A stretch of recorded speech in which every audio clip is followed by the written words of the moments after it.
zenizeni. Ngati nkhani imeneyo kuno kulibe, dziwani kuti nkhani imeneyo ndi yabodza. Takulandirani ku AMTV Malawi kuchimake kwa nkhani zenizeni. Ngati nkhani imeneyo kuno kulibe, dziwani kuti nkhani imeneyo ndi yabodza. Takulandirani ku AMTV Malawi kuchimake kwa nkhani zenizeni. Ngati nkhani imeneyo kuno kulibe, dziwani kuti nkhani imeneyo ndi yabodza. Takulandirani ku AMTV Malawi kuchimake kwa nkhani zenizeni. Ngati nkhani imeneyo kuno kulibe, dziwani kuti nkhani imeneyo ndi yabodza. Takulandirani ku AMTV Malawi.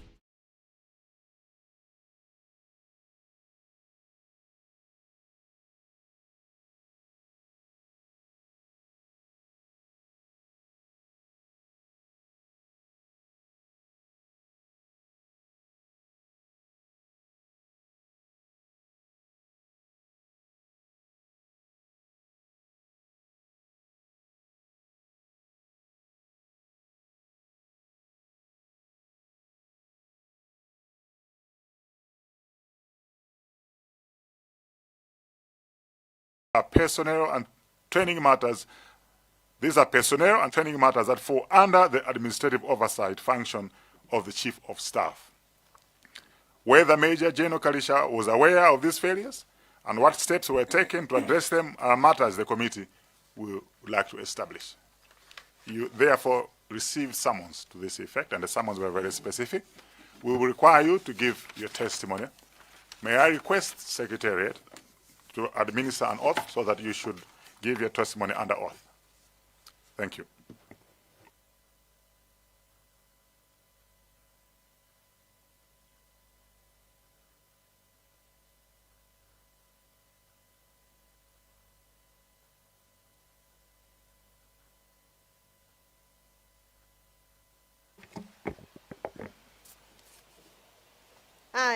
I, Major General Saiford Mandi Zakarisha, do solemnly swear by the Almighty God that the evidence I shall give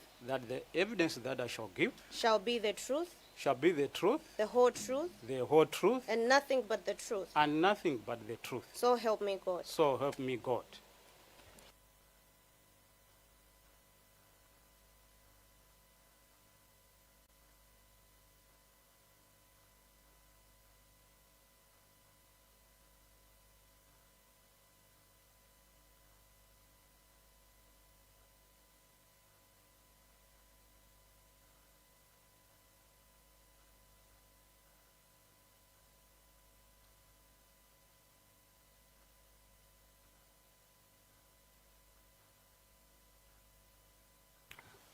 Major General Kalisha, you are free to respond in the manner that you deem fit. We have received a copy of your presentation, but the floor is yours.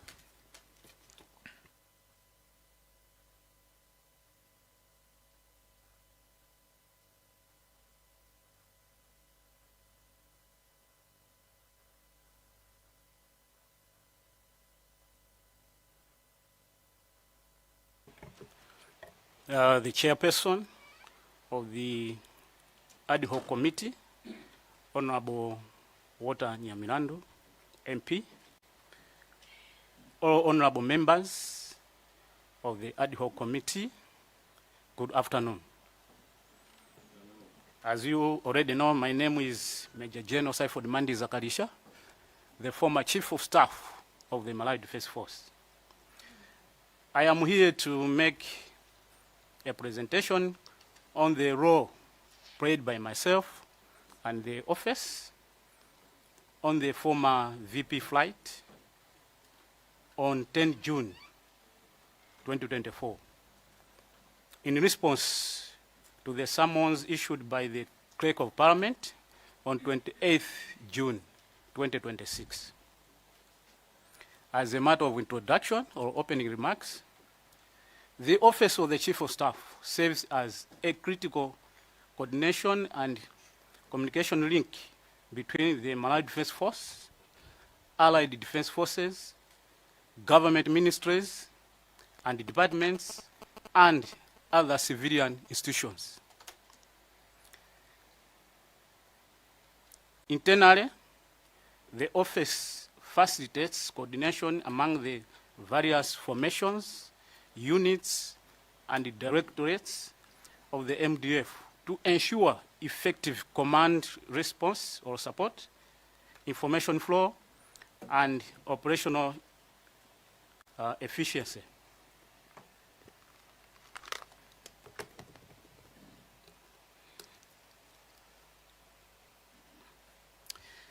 At the time of the incident under investigation, covering the period from 9 to 10 June 2024, I had no prior knowledge of nor involvement in any flight arrangements to or from Mzuzu, either departing from Chireka or Lilongwe. It is important to note that I had only recently assumed the appointment of Chief of Staff of MDF with effect from 13 May 2024, approximately 1 month before the incident. My appointment letter is attached to the presentation. Information from the Malawi Air Force Commander, Brigadier Roble Ismail, now Major General retired. At approximately 12:15 hours on 10th June 2024, the MAF Commander informed me that Donia 228 Tango 03 aircraft had been reported missing. He provided the following information. A. The aircraft had initially been tasked on an ambulance mission from Chileka to Mzuzu, carrying the remains of late Raf Kasambala. While in Mzuzu, the aircraft was subsequently tasked to undertake a VVIP mission involving the transportation of the former Vice President from Lilongwe to Mzuzu and back on the same day. The aircraft was carrying the Vice President, 5 other passengers, and 3 crew members, which departed Kia at around 0917 hours. The crew comprised Colonel Owen Sambaroba as pilot in command, Major Flores Selemani as co-pilot, and Major Wells Aidini as flight engineer. The last communication with the aircraft was received at around or approximately 10-12 hours, and that it was 20 nautical miles north of Mzuzu Airport. The MAF was in the process of establishing an emergency search and rescue coordination cell. The MAF commander further informed me that he had already briefed the CDF while attending a meeting at MDF headquarters. He also indicated that efforts were underway to coordinate with Zambia Air Force and other relevant stakeholders to assist in establishing the aircraft's whereabouts and initiate search and rescue operations. Information from the MAF Deputy Commander and Operations Officer, Brigadier General Harrison Kandula, now Major General, and he is the Air Force Commander. Following my conversation with the MAF Commander, I contacted the then MAF Deputy Commander and Operations Officer, Brigadier General Kandula, and informed me that the Donia 228 aircraft, Tango 03, was missing, and reiterated the information contained in paragraphs 3A to F. He further informed me that the arrangements were being made to notify the families of the crew members regarding the situation. Meeting with the CDF, General Dr. Paul Valentino Piri. Immediately after my discussion with General Kandula, I was summoned by the CDF, General Dr. Paul Valentino Piri, to attend a high command meeting. The meeting was attended by himself, CDF, the Deputy CDF, who is now the commander of the Malawi Defense Force, and me. in my capacity as the Chief of Staff. So in addition to the information already provided by the MAF commander, the CDF informed us of the following. A, he had instructed the MAF commander that should communication be re-established with the crew, they were to be directed to return immediately to Lilongwe. B, the MAF was to establish and coordinate an emergency search and rescue coordination cell. C, he had already informed His Excellency the President by telephone and intended to brief him in person immediately after the meeting. The President had subsequently cancelled his planned visit to Bahamas in response to the developing situation. Brigadier General Richard Tobias Chagonapanja, then the commander of 101 Brigade, had been appointed to lead the search and rescue team operating in the Chikangawa area. Chair and all members of the committee, in my conclusion, I would say, based on the following account, my involvement in the events surrounding the Chikangawa plane crash was limited to receiving information from the MAF authorities and participating in the High Command meeting following confirmation that the aircraft was missing on 10 June 2024. At no point prior to the incident was I involved in the planning, authorization, scheduling, or execution of the flight in question. Upon being informed of the situation, I discharged my responsibilities as Chief of Staff by facilitating communication, maintaining coordination with the senior commanders, service commanders, and chiefs of directorates. All information available to me at that time was obtained from the MAF commander, MAF deputy commander, and the CDF during the High Command meeting on 10 June after midday. Honorable Chair and members of the ad hoc committee, I respectfully submit this presentation as a true and accurate account of my knowledge, actions, and contribution regarding the Donia 228 Tango 03 flight which crashed in Chikangawa. I thank you for your attention. Thank you, Major General Mandiza Kalisha, for your self-explanatory report. Members may have questions, follow-up questions, to seek clarification, or to probe further. I'll open the floor to members, starting with Betsa Mayani. Zikoma kwambiri Chair, chifukwa cholola anthu akudedza kumayani kuti tiwafuse mafunso kapena kuti timvepo zimene Major General akudziwapo pa nkhani za ngozi imeneyi. Choyamba ndivomereze kuti mwanena kuti munali ngoti mutangotha mwezi umodzi pa ntchito yanuyi. Choncho ndikudziwa kuti pokhala pa mpando wa nyuwani mwina zambiri zithati kukhala kuti zambuyo mosi mungazitsate bwinobwino. Koma ndimangofuna kudziwa poyamba kuti pokhala ife ndife ma civilian ndimafuna nditadziwitsitsa kuti kodi mpando umene wa Chief of Staff tingawerekeze kuti ku civilian mwina tingati munali ngati administrator kapena muresa undimasulira kuti ndimvetsetse ngati zingathe kugwirizana pena paliponse nsanafunse funso lina. Thank you so much. Inu akudedza Mayani MP kudzera mwa chair. Chief of Staff singa administrator. Ku MDF administrator ndi deputy commander. Koma Chief of Staff tinganene kuti kuma company kwina ndi kwina kaya kuchalichi ndi general secretary. Zikoma kwambiri.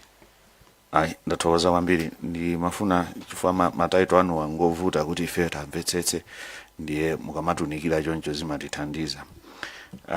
Chair, ndikuziwa kuti funso lina limene tinakumana nalo mbuyomu ndi nkhani ya insurance ya ndege.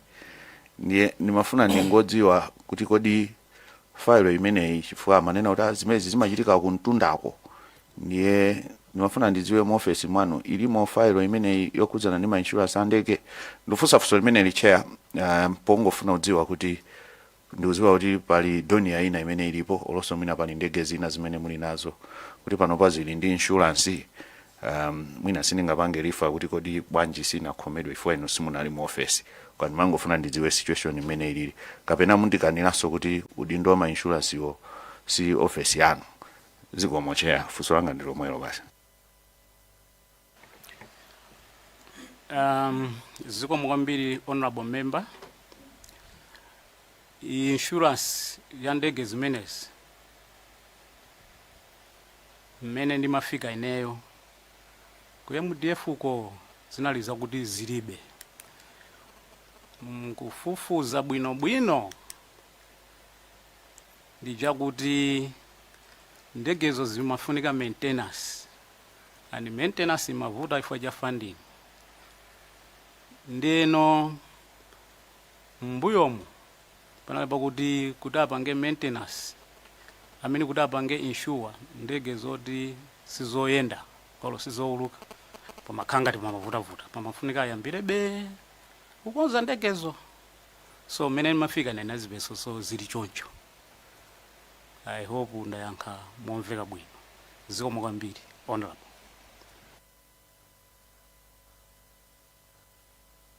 Mwala Jonath. Zikomo kwambiri. Anthu aku Mulanje North ali ndi mafunso angapo oti mutithandizire. Yoyamba ndi nkhani ya office yanu ma records ena ndi ena. Nalandira maumboni munomo kuti mapiloti athu amene anayendesa ndege imene achita ngozi zikata zawo makamaka ma medical certificates sanali current, anali outdated. Ndesi ndikuzoti kuti ku office kwanu nkhani imene maiziwa funso layamba ndi limenelo.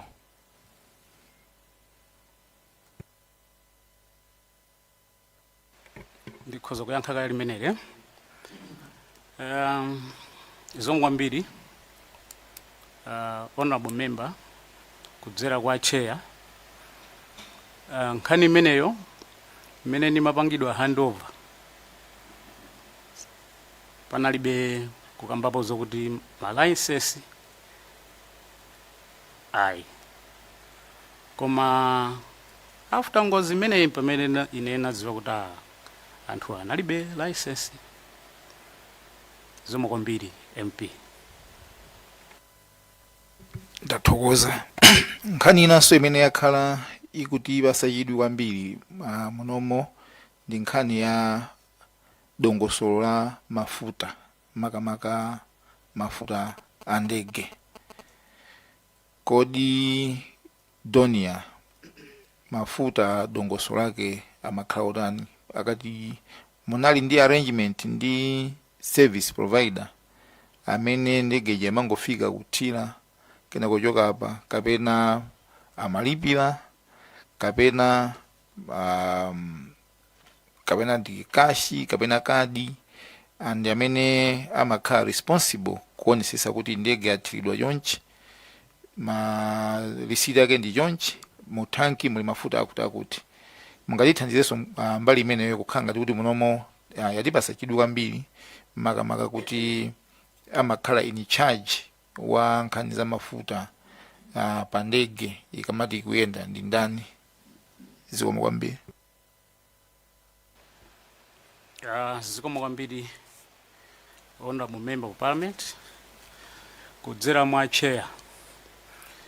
Nkhani ya mafuta ya ku Air Force amene ali responsible ndiwo wa ku Air Force ku MDF headquarters amangolipira malingana ndi mmene yabwerera quotation yawoyo kuti mafuta awo alipire ndani. And most of the times mafuta aku Air Force amalipira kupyuma, ndiye cheke chimangolembedwa kupyuma malingana ndi mmene apemphera kwa Air Force yo.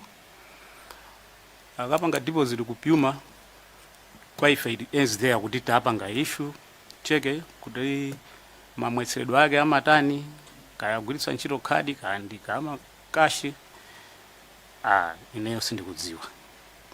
Zikomo kwambiri MP. Zikomo ndiye poti pa 6 June pa not pa 10, 9, 10, 11 monali kuti mangolowa mu office. Sindikudziwa ngati pa period imeneyi munapangapo payment iliyonse yokhuzana ndi mafuta ku mafuta a ndege ya Donia. Zikomo kwambiri. Zikomo kwambiri Odamo MP. Nkukumbukira kwanga kapena mwina ntayalo, koma nkukumbukira kwanga ayi ndifake muona pa paragraph ya introduction ndachita kulemba kuti appointment yanga inali pa 13. So mwina ena mutsimikizana nane kuti appointment ikatuluka tsiku limene kuti nthawi yomwe makhawa yamba ndikanatengapo ndithu ka week if not one and a half week kuti ndiyambogwira ntchito. So ndinganene kuti ineyo ndithu ayi sinalembepo cheke cha mafuta yandege nthawi imeneyo, komanso ndinene kuti ndingopitiriza kuti nthawi imeneyoyo sinapangeponso process ina iliyonse yandege. So nchifake ndionera kuti zoti nalembapo ya mafuta ayi ndithu. Zikomo kwambiri Honorable MP. Lomaliza ndiloti ma records akagwisa ntchito ka mafuta, kagulidwe ka mafuta tingati wapeza kuti ngati komiti tithandizidwe kuti tione kuti mafuta amayenda bwanji, chifukwa zimene ndikufunsira pamene pamene ngambe kudabwa nchonena kuti palibe kukayika kuti kodi nthawi imene ndege imachita ngozi munali mafuta. Ndiye nchifake mwina ndikufunsa choncho tifuna kuti mbotithandizira kuti kodi kumene tingapeze ma records oti atithandizire makamaka pa procurement ya jet fuel ku MDF kuzera mama service provider kandi ndi pyuma tingazipeze kuti komiti tikhale ndi kalondolondo kuona pattern, kuona consistency kuti mwina maasala ena ndi ena tingapeze. Zikomo kwambiri.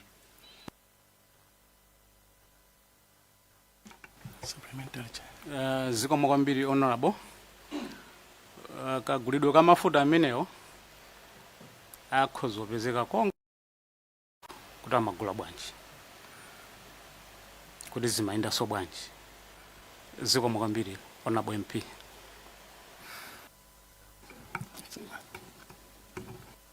Ya Nchewu Zonzi ngati mwindi fosera mukuza foserato kena kuti birasa kutondo ngati mwindi mafosera mukuza foserato kuti we must move on. Chabwino Chair, zikomo kwambiri poti patsamwa anthu aku Nchewu kuti tingofunsa funso lonjezera pa funso limene anafunsa Honorable Mulanje North. Makamaka kuti tiafunse Major General Mandi Zakalisha. Major, ndimangofuna ndidziwe kunena kuti kodi mafuta a galimoto ndi a ndege amasiyana bwanji, muli ndi information kuti amasiyana bwanji? Mwina ndafunsa funso limene lili chifukwa chonena kuti tidafunsanso akuti ngito ma presentations ena amene anthu amapereka kunena kuti kodi mu ndegemo mudali mafuta chifukwa kuti ndege isina yake, ndi ananena kuti nkutheka kuti mafuta awo anatayika. Ndi tidadzafunsanso nena kuti kudadziwa bwanji kuti mafuta anatayika, ndi ananena kuti nzovuta kudziwa chifukwa kuti mafuta a ndege akangoti atayika sachipa kuuluka pompo sungadziwenso kuti panatayikira mafuta. Ndi according pa ma presentations a wiki inoyi amawido azimayi amene anabwera amafotokoza kuti amayitanidwa kupita ku area 30 kumene ena mwa iwo amapatsidwa zina ndi zina mwa katundu amene anapezeka malo a ngozi. Zimodzi mwa izo zinali zovala zimene zinali zodzadza ndi fungo la mafuta. Ndiye ndimangofuna mutati fotokozera kuti kodi mafuta a galimoto ndi mafuta a ndege amasiyana bwanji. Zomwe kwambiri. Zikomo kwambiri Honorable MP akuntchewo kudzera mwa chair ndinganene kuti mwina ena muli muno mukhoza kunditsimikizira kuti mafuta a galimoto ndi osiyana komanso ndi a ndege ndi osiyana. A galimoto pali awiri, petrol diesel, ndegeso ndi osiyana. Ine sindingafotokoze bwinobwino kuti kusiyana kwe nkotani, koma ndimangomvera fungo kuti mafuta a ndege amanuka ngati parafini. Ndiyeno ndinganenedi kuti ndi osiyana chifukwa cha fungo, koma in terms of chemical formula sindikudziwa, koma ndi osiyana, si ofanana. Kwaso ngatenga ndege kuyendera galimoto kapena galimoto kuyendera ndege sizingatheke, kusonyeza kuti ndi osiyana. Zomwe kwambiri Honorable MP. Zomba Tondwe. Zomwe kwambiri Chair. Major General retired. Nimafuna ningopanga now. My apologies. Nimona ngati mwachoka United Nations kunja. Okay. Zomwe kwambiri. Ndimafuna, I understand kuti you may not give the specifications of the fuel. Mwina chifukwa you do administrative aspects kwambiri. Komano mene mwanenera kumambira kwa statement yanuyi, if I would deal with chakomalizira kuti the office facilitates coordination among various formations, units and directorates of the MDF to ensure effective command support, information flow and operational efficiency. Kumbali ya nkhani ikukambidwa ya mafutayi. We know kuti kutengera ndi kukula kwa maengine ya Padonia, there must be a consumption rate yoti mwina ikhoza kutithandizira kuti, for example, mmene makhalira galimoto kuti mukayika 100 liters mumadziwa kuti mwina tikafika ku Blantyre kapena ku Nsanje, and over time normally you're supposed to develop my charts kuti muzitha kupanga follow. I wanted to ask your office through yourself, kuti do you get these updates kuti muone kuti fuel amene mukulipira akupanga match with the mass flow rate of each engine, kuti with the consumption rate rather. Mmandira moja na amenewa kuti mina tingakhale ndipo yambira tisanapite funso lachiwiri Chair.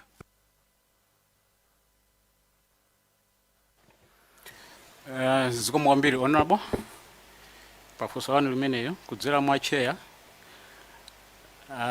Ku MDF headquarters fuel consumption chart za ndege ine sinazioneka, koma ndikukhulupirira kuti kumeneko, especially kumene kunecha kwa doni yako ena okhalapo, ndikunena izi chifukwa chakuti akati akufuna kupita kwina kwake ndi ndegeyo amalemba kuti pafunika fuel mwakuti, ndikulembanso cost yake, ndiye kuti amadziwa bwino ndiwo.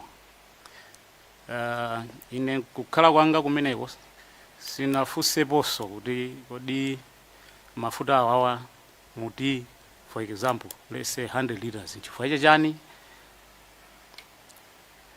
So mongo nena mwasamale imene ikhozopezeka ku doni yako kuzomba. Zomwe kwambiri Honorable MP. Zomwe kwambiri. Maybe tizango vempa nawo information kuti tikhale through Chair kuti mina tizipanga ma decisions with reference to standard practices. Kachiwiri, munachulapo za meeting imene munali nayo anakuitana ni CDF kumene munaliso ndi Brigadier General Kandula. ndimafuna kungodziwa nawo kuti meeting imeneyi anakuitanani nthawi yanji, munapanga meeting imeneyi nthawi yanji?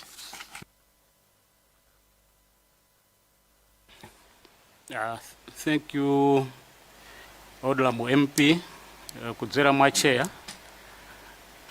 Choyambira ningokonzako pang'ono kuti meeting iyo kandula panalibe, anali ali kuzomba.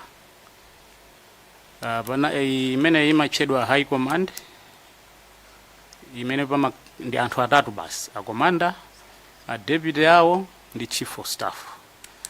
And ndanenaso I think kuti meeting iyo inachitika mtango lankhula ndi akandula nthawi yomwe inalandira foni kuti akundifuna, so singaneneke exact time koma inali after midday, so ikhuzokhala mwina kachama half up kachama 2:1 koma isana kwa 1 o'clock pamene anatiitana. Zikomo kwambiri Honorable MP. Okay, tathokoza. Ndi manena ichi chifukwa chonena kuti maombo na mbuyomu amatsindika kuti meeting imeneyi inachitika chakummawa ngati sindikulakwitsa, nde ndimatengera ndi information imene mwayika pamene pakuti munauzidwa zinthu zimene mwafotokoza pamene pa zilipo zingapo, timafuna kuzipanga compare ndi evidence ina for the sake of kuti tipita chitsogolo motani. The chair, mwina poti sakumbukira nthawi ndisire kaye pompo zomwe ambiri. Katabe North, then Tipita Do Kasangazi. Chair, thank you. Ndi Fuso Limozi basi. Major General Kalisha.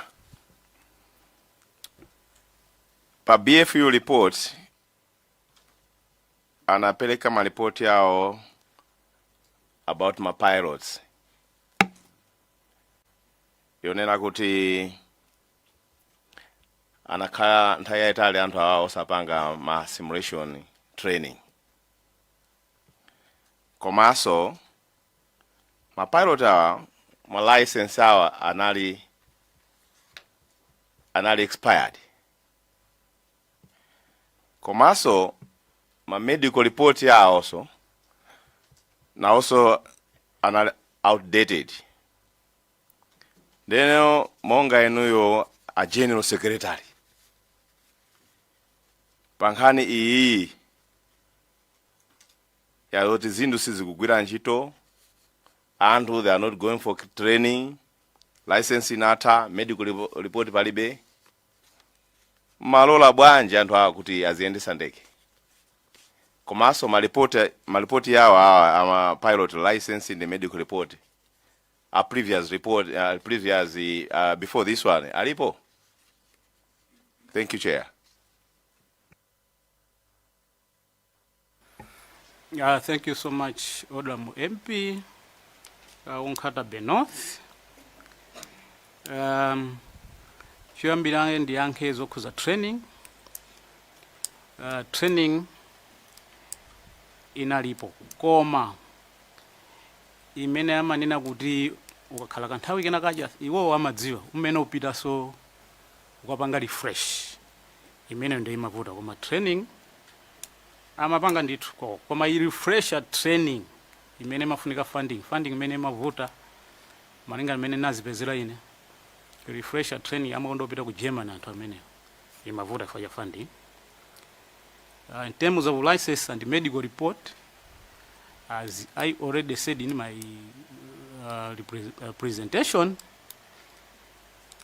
planning yandege mene execution or authority in a cinema ziwa. And I couldn't know couldn't amene kudali in license kapena alibe. Thank you, Chair.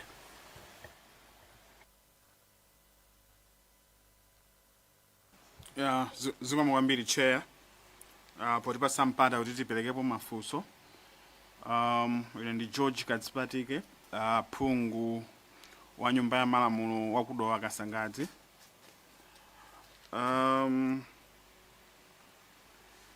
Ndimafuna ndifunse Major General kuti kodi ngozi itachitika munadziwitsidwa kapena kuti munamva mmene zinakhalira kuti zinatenga pafupifupi maola 24 kuti ndege ipezeke?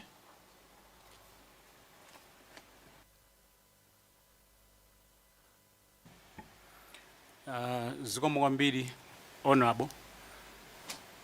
Ndinamva ndithu kuti ndi pafupifupi maola 24 sana kwane, because imapezeka I think chakumamawa mmene namveramo, because kusowa kwa ndegeko, as I have already said mu report yangayi, kuti missing time it was around 10-12 hours. Koma I think by 10 o'clock ndege inali itapezeka kale kuti inagwera pakuti. So it's a bit less than 24 hours, koma close. Ndiye ndinamva. Zikomo kwambiri.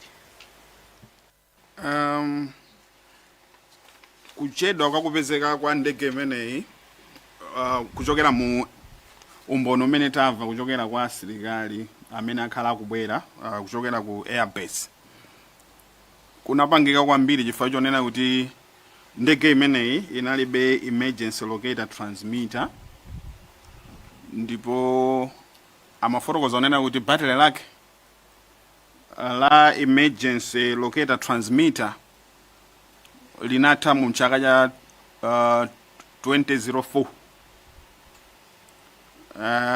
Pafupifupi zaka 20 ndege imeneyi isanagwe. Ine ndimafuna ndifunse kunena kuti pa high command meeting imene munachita pa 10 June 2024,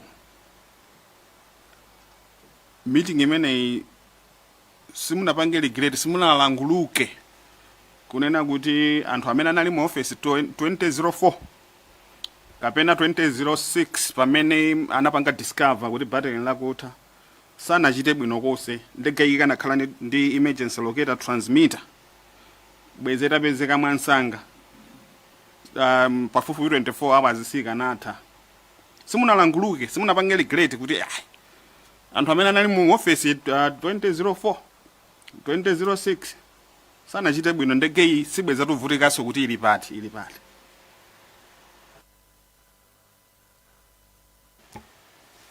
Zikomo kwambiri honorable member for Kasangadzi.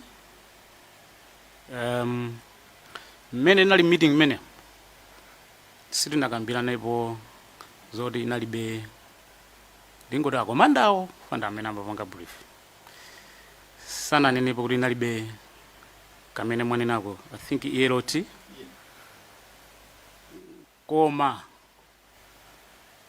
it's obvious kuti after discovering kuti inalibe tinalanguluka kuti imene okhana ku ndege bwezi itapezeka nsanga, koma malinga ndi information yako ya force anenera kuti kamene kaka kamene ogulidwa koma vuto lake ni funding, makamaka battery lero limene ogulidwa koma because of funding mbuyo mu chokera chaka chimene mwanenacho kufika na nthawi imene magwa ndege kamene kako ka ELOT sikamagwira ntchito, kupempha kunapemphedwa kuti kagulidwe koma ndalama sizimaperekedwa.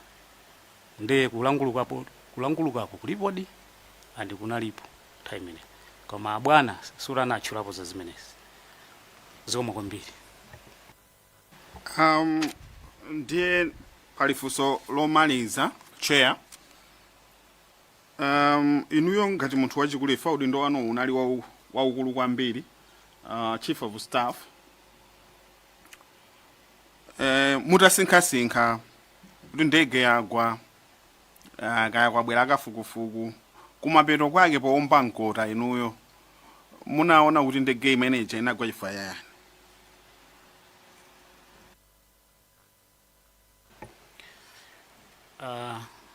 Honorable MP from Dowa Kasangadzi kudzera mwa chair ineyo saname singadziwe kuti inagwefa chani.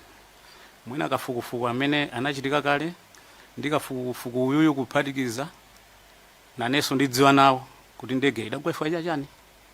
Zomwe kwambiri Honorable MP. Zikomo kwambiri che. Palifunso lina Sangare.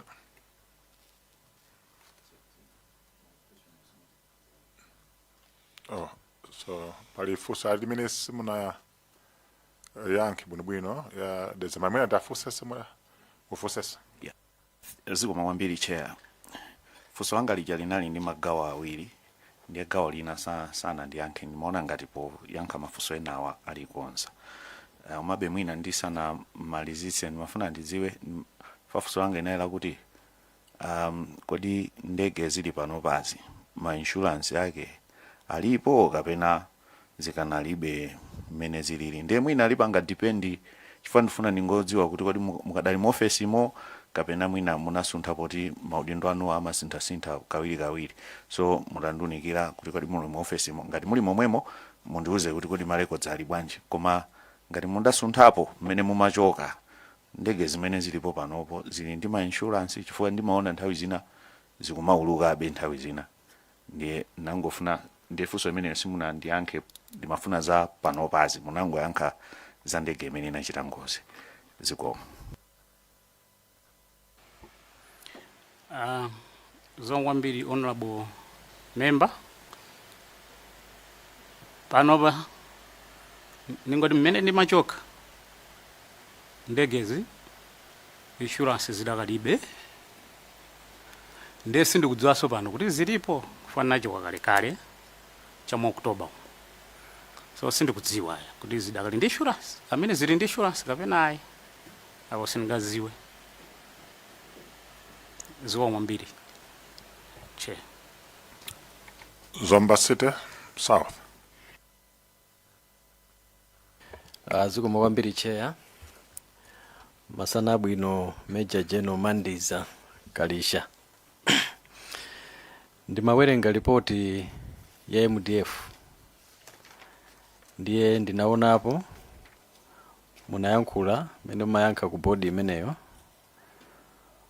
kuti mu office mwanu mumatha kulandira ndithu ma request ofuna ndege ngati nawerenga bwino. Ndipo pa ulendo umene wa ndege imene tikukambira naye request simunaione. Inu munangolandira ma estimates ochokera ku mafu.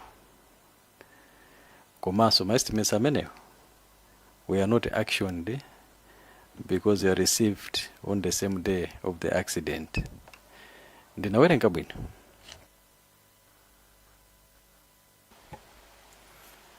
Zikomo kwambiri Vice Chair through you Chair. Pamenepo munawerenga bwino. Chifukwa chakuti ma estimate kufika ku MDF headquarters anafika tsiku limenelo. Andine naona mochedwa.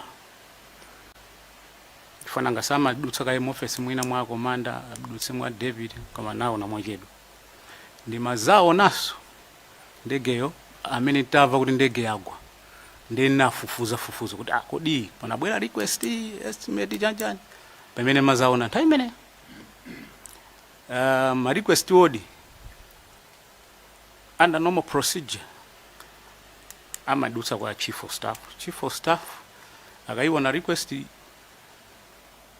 For example, let's say ajoka kwa VP konde kuti timaiona request ija ndokutumiza ku Air Force ko kuti apange zonse asankhane mena mapangira including my estimate abwere. So request yo kwa ine sinabwere naiona amini my estimate sana bwere naona mochedwa request yo sinaioneso.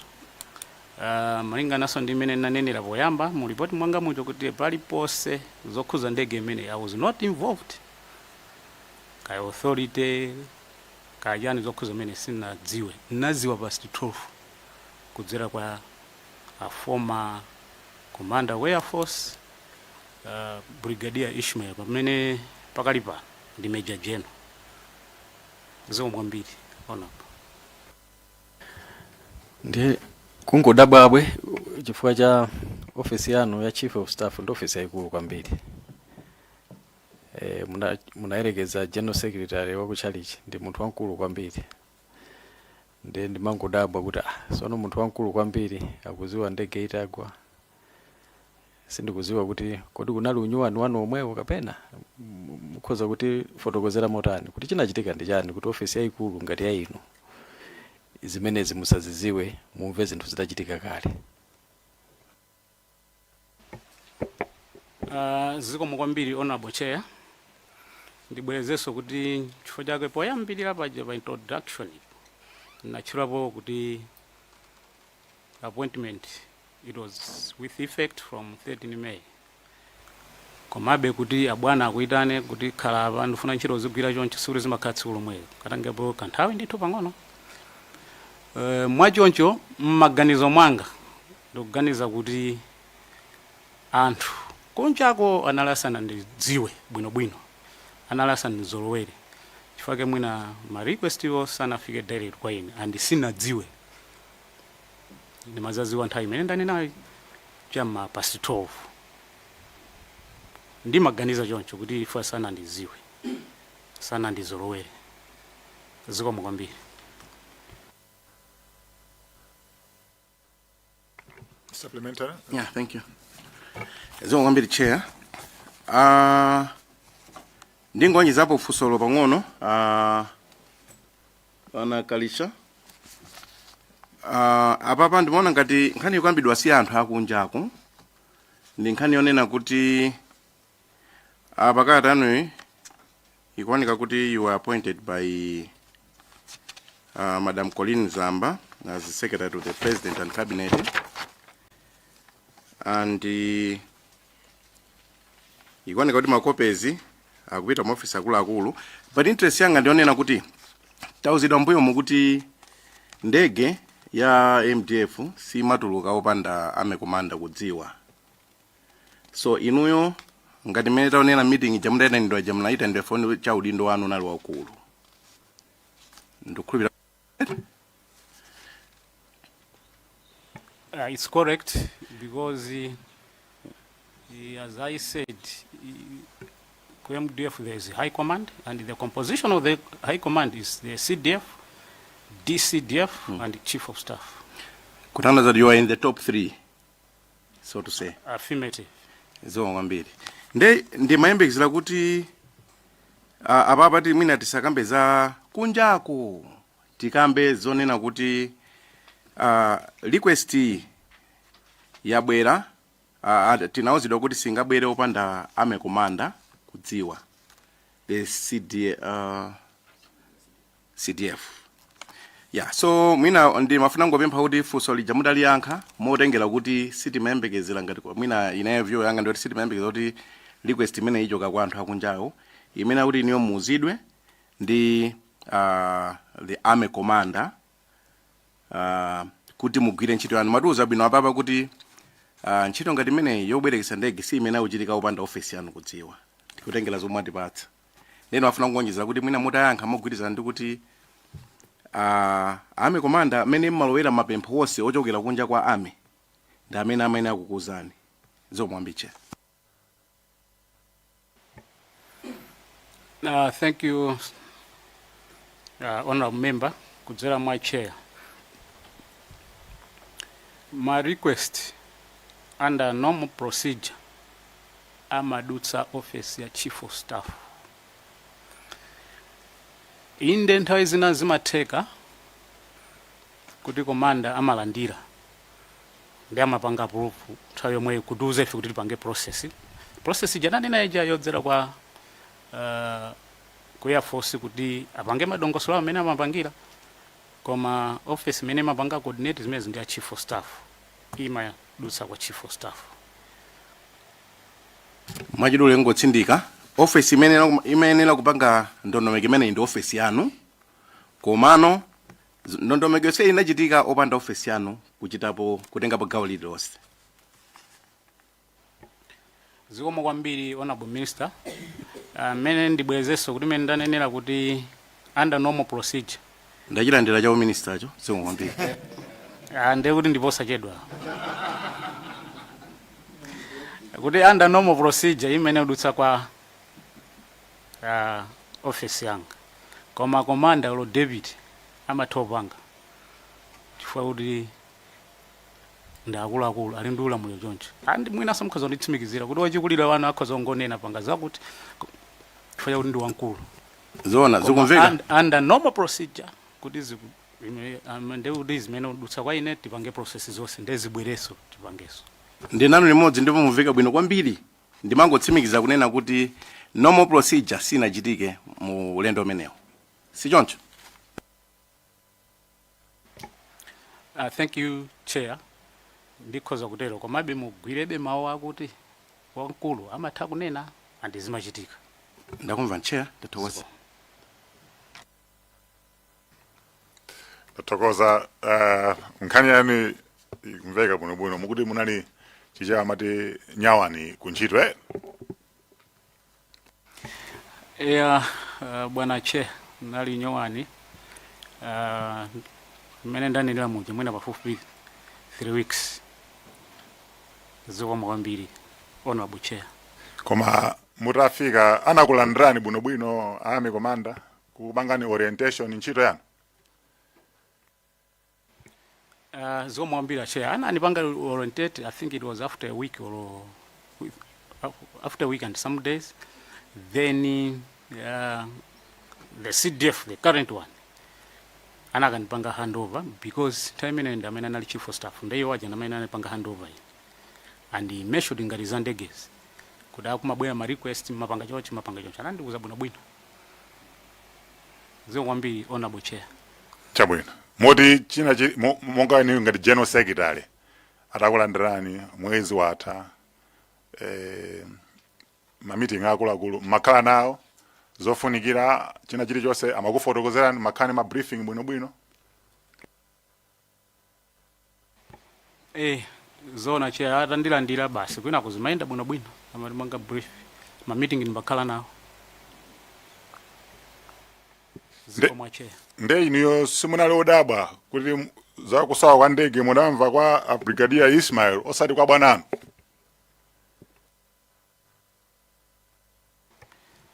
Honorable chair, ndinali odabwa of course. Koma kudabwa kwake kunathira pakuti mwina poti ndangolowa anthuwa sana ndizolowere especially akunja.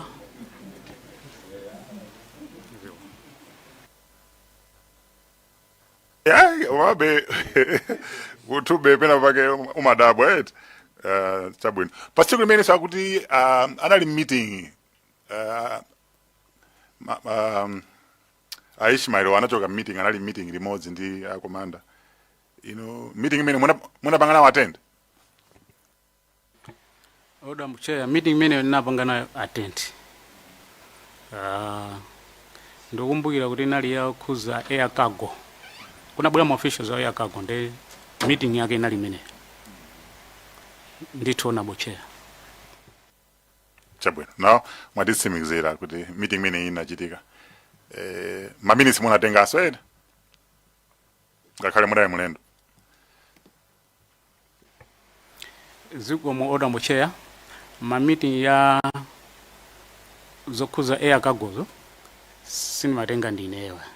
Analipo secretary,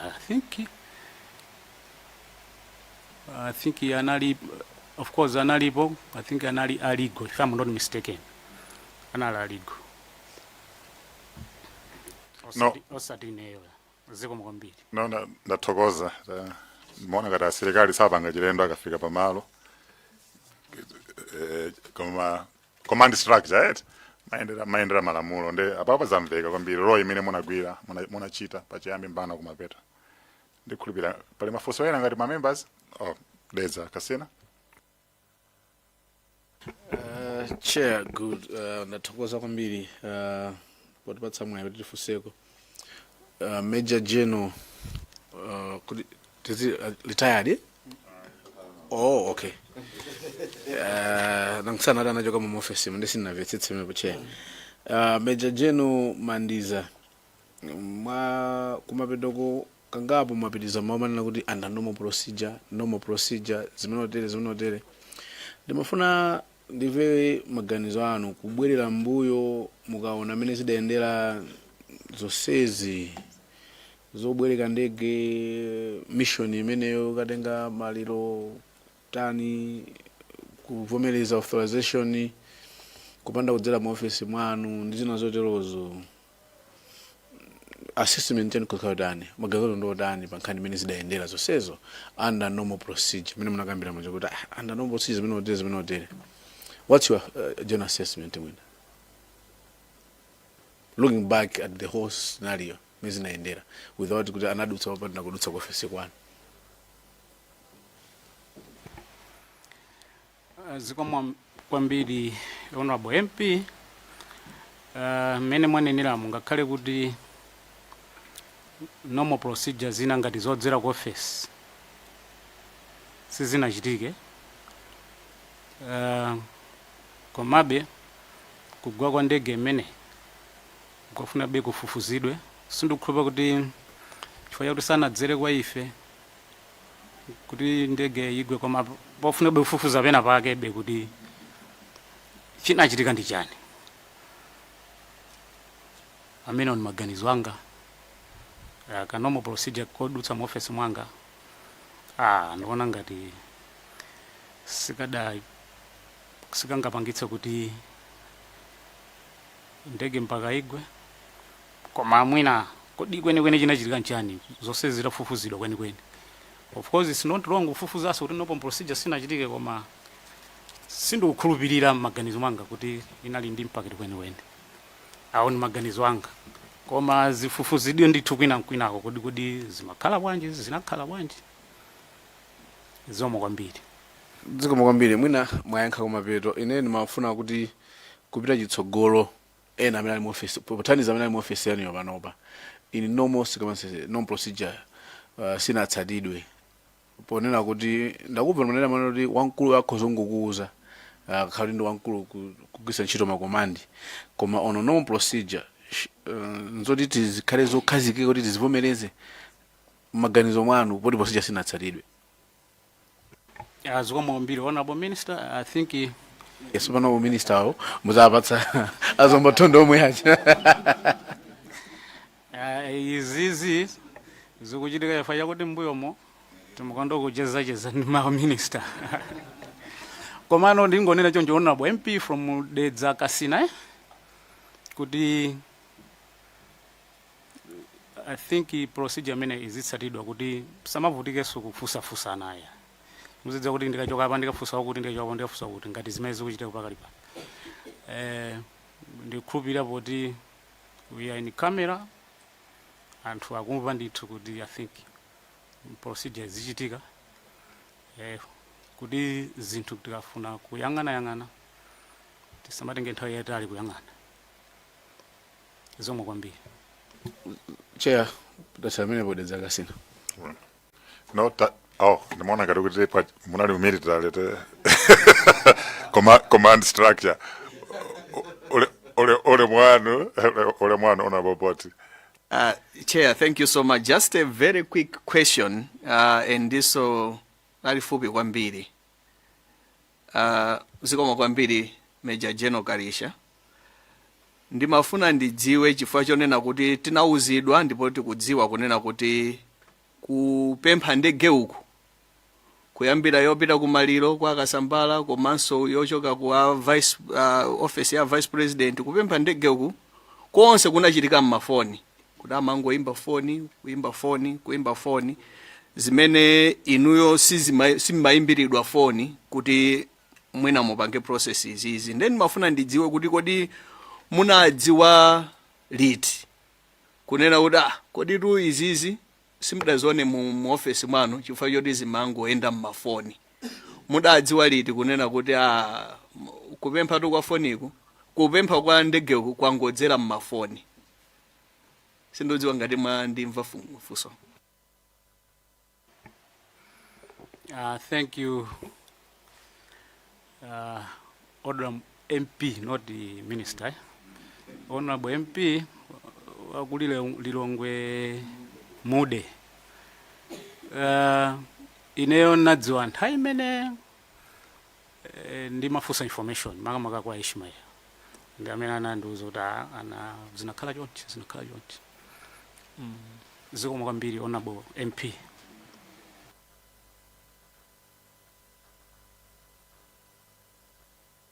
Ndi anthu aona kuti chitsono choti ndege kuti zinayenda bwinobwino sibwezi moti adziwanso kuti dongosolo unali mashortcut.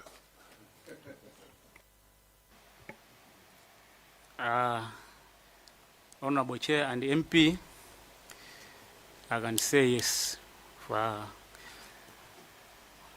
mmene ndafotokozera kuti ndinamva chamu after midday ndikuti mwina zikanayenda bwinobwino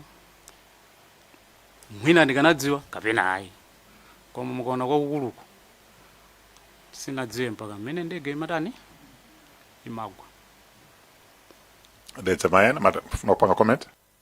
Ya chair ndifunso longoonjezera mmene mumachoka mu office kapena mmene munali mu office ndikudziwa kuti kumeneku iyi tikukamba chifukwa ndi ndege inachita ngozi, koma ndimafuna kudziwa kuti kodi paliso akatundu ena amene ngati amala defense force amalumikizana ndi ma civilian mbuyo mona afusa kuti kodi takatundu timenetu ting'ono tina timene timathoka kugwira ntchito napenga chitsanzo tata magalimoto anu aja apita ukatenga fetereza kuthandizira ndi zina zotero ina imene anthu anaseka nayo kwambiri ya matenti komanso poli ujene bandi yanu ija.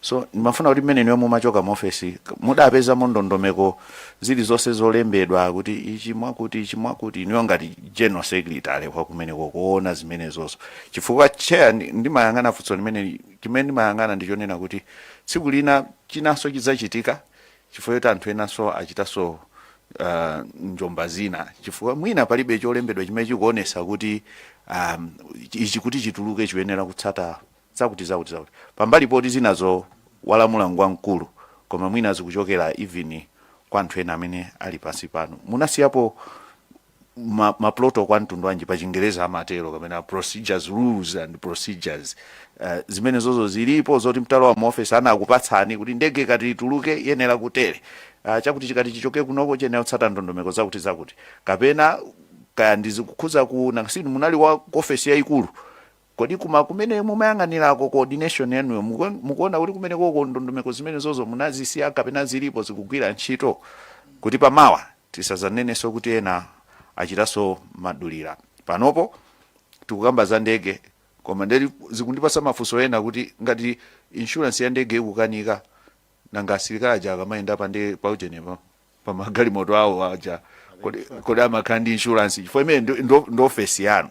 So anthu achita ngozi avulala amwalira alibe cover ina iliyonse ndikufuna zimene zozo pali ndondomeko zimene zilipo kumene koko. Basi ndimalizira mlepo chair zikomo kwambiri. Zikomo kwambiri Honorable MP. Timagwira ntchito ndi ma department ena zilipo ndithu, ndipereke example ngati Manebo timagwira nawo ntchito koma kuti pafike point yakuti galimoto ituluke pamakhala contract imene legal department imaona kaye once it's agreed ndi anu wake. For example Manebo magalimoto aja amatuluka pamakhala ndondomeko zambiri zimene amalemba mmene ndimachoka. I think ndanena kale zokhuza ndege koma magalimoto mmene ndimachoka onse anali ndi insurance, onse amene kuti awa kutenga asilikali onse anali ndi insurance koma sindikudziwa panopa fano ndachoka pa kanthawi ndithu ndesi koma amene ndimachoka onse anali ndi insurance. Ma entities ndibwezeso from other departments kama civilian pamakhala kaye contract imene aligo amayang'ana kaye. If they are satisfied, but they release the assets ngati magalimoto kuti athoka kugwira ntchito kwinawo. Zikomo kwambiri Honorable MP. No, thokoza kwambiri Major General Kalisha. Ndaphunzirapo phunziro. nthawi zina umapulumuka fo akhala wanyuwani komanso nthawi zina umafera zaini ukhala wanyuwani